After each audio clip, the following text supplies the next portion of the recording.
Today I'm going to talk about Anti-Valentines. Anti-Valentine's Day.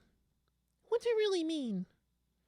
Well, I looked up anti in the dictionary, and it says an unrelated adult female friend. And that's exactly who I want as my Valentine. So, what's the deal with Valentines? The deal is businesses getting your money. Specifically, divorce lawyers. They invented Valentine's Day to up the ante. Because when a lady wants a bouquet of roses and her doofy husband gets her a dustbuster, it's their expensive lawyers who clean up. The other business behind it all is a real house of cards. It's called Hallmark, and it's called that because if you play your cards right, the hall could be marked by you and your date giving each other your V cards, which is short for Valentine's. The lawyers in Hallmark invented Cupid, who's a little baby with a bow and arrows, which is a kind of love. He has an app called OK Cupid that helps you shoot your shot. You don't fall in love till baby Cupid shoots you, and that's why a lot of people don't get married till they have a baby and it shoots them in the foot. Most of what we really know about love comes from stories, like Romeo and Juliet, where the girl loved the boy so much that she was willing to wake up from a nap. But he was like, over my dead body. Is this thing on? 'Cause I sure am. The way you actually get someone to fall in love with you is by saying a pickup line. If you have a pickup truck, that works too. But if you want someone to be your anti-Valentine, then instead of a pick-up line, you use a put-down. Like, are you a parking ticket? Because you're using up all my money and I just need some space.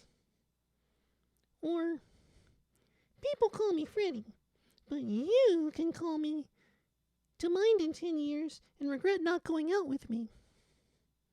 Or, I'm not a photographer, but I can handle all your negatives. Or, how much does a polar bear weigh? Well, I don't know how much.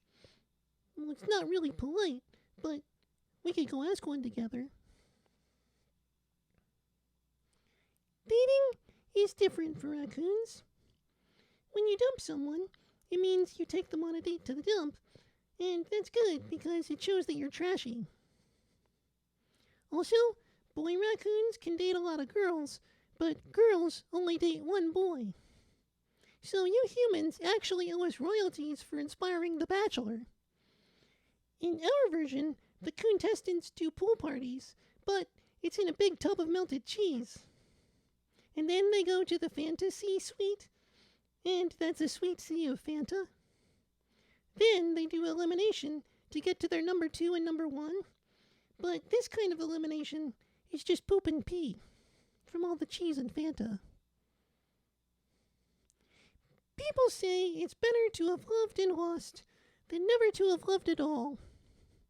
But actually, if you love dolls, that's exactly the kind of love you never have to lose. Not that I would know. A little advice, if I may. Don't date a tennis player. Love means nothing to them, because they're very focused on the sport and travel around a lot and don't have time to court you. And they'll find all your faults and take shots at you and play games. And they're high-strung, and usually they're swingers. But if you're dating someone, you should still be a good sport. Like baseball. If you really want someone to play ball and don't want to strike out, then you have to cover all the bases.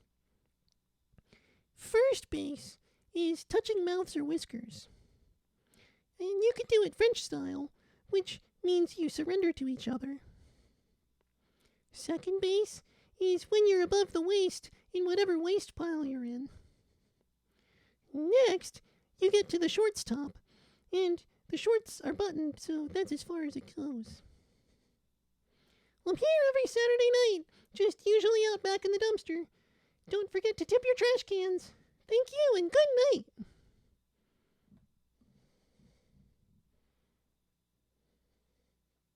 Don't forget to like this video and comment on it and follow me on YouTube and Facebook and Twitter and send me money. And another thing about... Peter, what are you doing here? I have a joke love. Well, people didn't come here to see a kiddie show, so make it snappy. What's the same between a kiss and a hug? The same between a kiss and a hug? I give up. They're both very nice. Oh boy, I'm gonna show you a punchline.